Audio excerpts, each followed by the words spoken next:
Hello and welcome to this video and a series of videos where we will be looking at word problems that require us to use the principles of quadratic equations to solve them. If you're here, you should have a good grip on being able to solve a quadratic equation or find the roots of a quadratic function with a good battle plan, which we always talk about. If it's in vertex form, work backwards with square root. If it's in factored form, use the zero product property.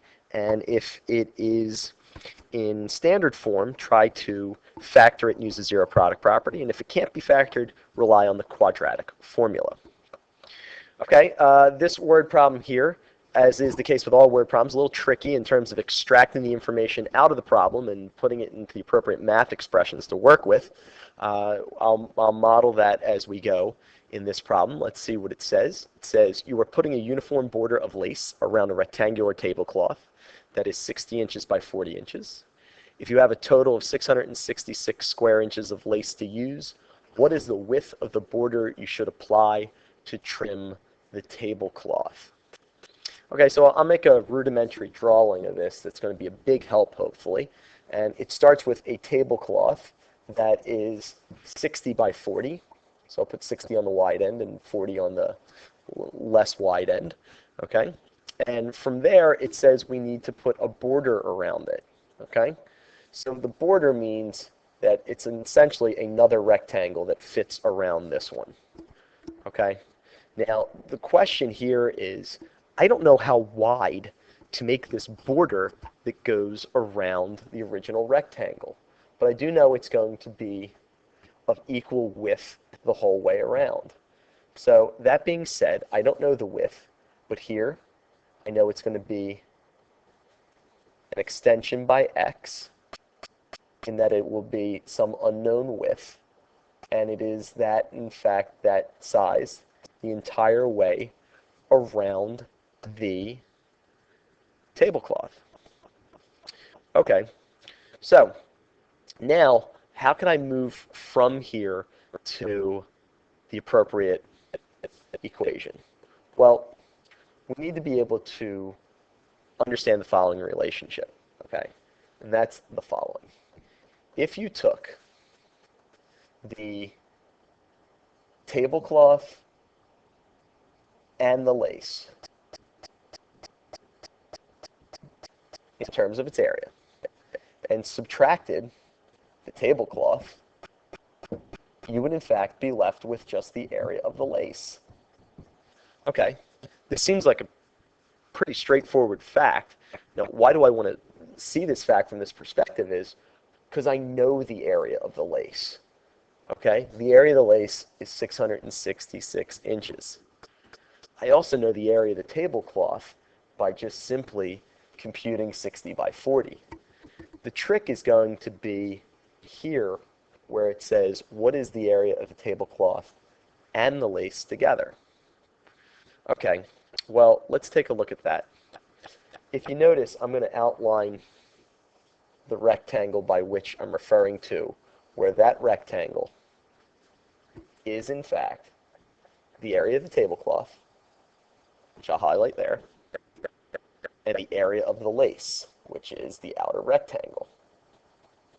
Obviously, those two drawings that I just traced make up the entire rectangle that's highlighted with the green perimeter. Okay, well, I just need to know, well, what is the base and what is the height? Well, if you see it from this drawing, this segment here is equivalent to this segment that goes straight across, and you should be able to see that that's just, in fact, 60 plus 2x. Again, if you just look at the drawing correctly, it's going to be x plus 60 plus x. Well, you combine like terms for the x's to get the 2x, and then use the 60 in addition to it. Well, now if I look at the height, okay, I will just notice that the height is the same as this segment, which is in fact going to be x and 40 and x.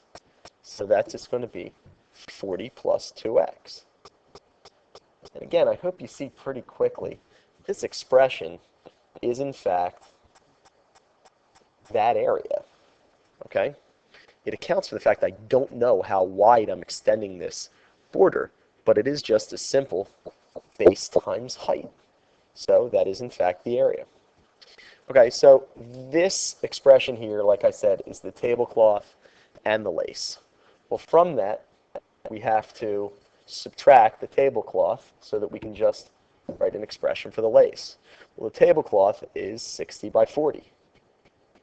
So I'll subtract that, and then I'll set that equal to the area of the lace, which we said we had 666 square inches of it on hand. Okay? So this is kind of what we refer to as an optimization problem of how wide do we make this lace so that we use all of it, no waste, and don't run short.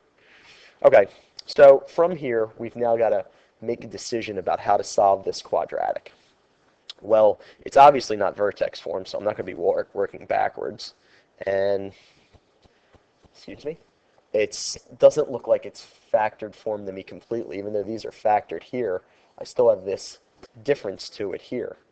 I'm going to try and move this into general form by foiling here, doing some combination of like terms, and making it equal to 0 by annihilating the 666. So what does this look like as I go to FOIL it? It is just going to look like 60 times 40 is 2400. 60 times 2x is 120x. 2x times 40 is 80x. And then 2x times 2x is 4x squared. Okay? And then from there, we're going to subtract 2400 equals 666. Well, the good news is that 2400 will cancel the negative 2400. Do some combination of like terms here and come up with 4x squared. Excuse me, this should have been 80x. You probably caught that. Plus 200x equals 666. And then to continue to put that into the appropriate general form, the quadratic must be equal to 0, so I'll just subtract 666 from both sides. Okay? From here, we can see A is 4, B is 200, and C is negative 666. This is equal to 0. Okay, so from here I'll use the quadratic formula. These numbers are so large, just the factoring would be bad on my brain if I tried to do that. Probably just easier to move forward with the quadratic formula here. Maybe it could be factored, I don't know. Okay, so what do we get? X equals the opposite of B, which is the opposite of 200, plus or minus the square root of B squared, which is 200 squared, minus 4 times A, which is 4, times C, which is negative 666, all divided by 2 times A, which is 4. Okay? Now, some simplifying there gets me X equals negative 200, plus or minus the square root of, good time to go on my calculator, and come up with 200 squared minus 4 times 4 times negative 666, which is 50,656, all divided by 8. I now need to do the square root of 50,656, so I'll use the answer button on my calculator, which is second negative sign. That's going to give me 225.01. So X equals negative 200 plus or minus 225.07 from the rounding, all over 8. Okay, now I'll split that and get negative 200 plus 225.07 over 8. And X equals negative 200 minus 225.07 over 8. I'll use my calculator to assist that, making sure I use parentheses for the numerator. The quantity of negative 200 plus 225.07 divided by 8 gives me X equals 3.13. Then second enter, changing that add to a minus. This gives me negative 53.13. Okay, again, if you notice, in the drawing that x represents the amount of the extension, which is the width of the border, we see that the number cannot, in fact, be a negative value, so we throw out the negative 53.3 and say the border is going to be 3.13 inches wide for the border. Okay? So, this problem can actually be checked. Okay, now it might be a little off because of the rounding, but if you notice, if we just do the area of the larger rectangle, which is, let me store that value first, which was 3.13, store x, and then we come up with quantity of 60 plus 2x times a quantity of 40 plus 2x, okay, minus 60 times 40, which again kind of applies that algorithm of take the tablecloth and the border and just subtract the tablecloth, and it should give you the area of the lace, which in fact is 665.18, which again is just barely off because of the rounding of the problem. Okay? So, pretty well optimized. So again, how does this problem roll in terms of its rhythm? Well, you have to make the appropriate drawing, okay, to represent the problem. And from drawing, we move to the appropriate quadratic equation. And from the quadratic equation, we move to picking the appropriate method to solve that quadratic, which in this case was the quadratic formula, and then translating the answer appropriately by throwing out the negative solution, which is extraneous and inappropriate here.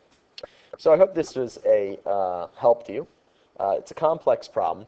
The drawing is really what you need to get down. You can encounter many iterations of this type of problem where it's really just a matter of what's the original area of the object that you're putting the border around and how much material you have to make that border. So, you know, this is actually a problem you could recycle and see in lots of different ways. It might appear like on a test or quiz, just packaged a little differently, but the rhythm of it is still the same. So enjoy. Enjoy.